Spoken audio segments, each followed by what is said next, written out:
For Steve TAIBBI, playing fetch with his dogs is a struggle. You're my girl. That's Stella. She senses when he's sick.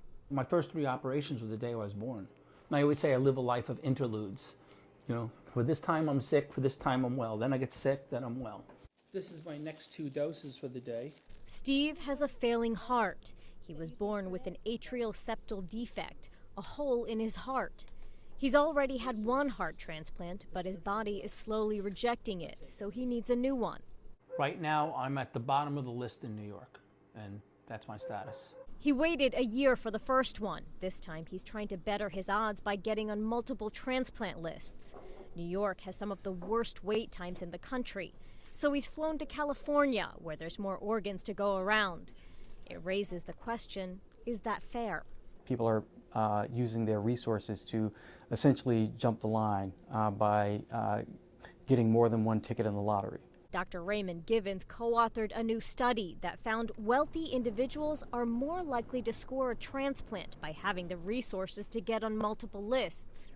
Despite appearing less sick, they were more likely to receive transplants and were less likely to die while waiting. There are more than 122,000 Americans waiting for an organ.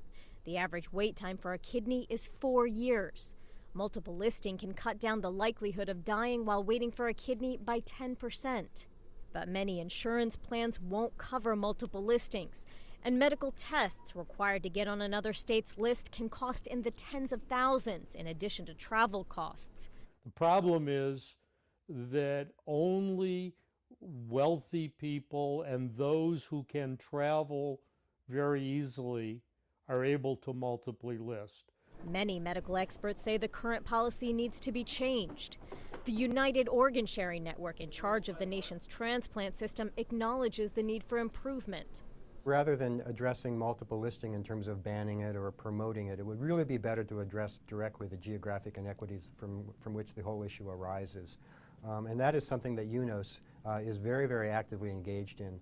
Steve TAIBBI is blowing through his savings and retirement to desperately get on California's list. To him, asking if the system is fair means asking if he deserves a better chance at getting a heart. If I stay here, odds are I won't survive the list.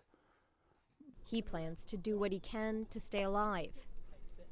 In New York, Bonnie Ghosh, The Associated Press.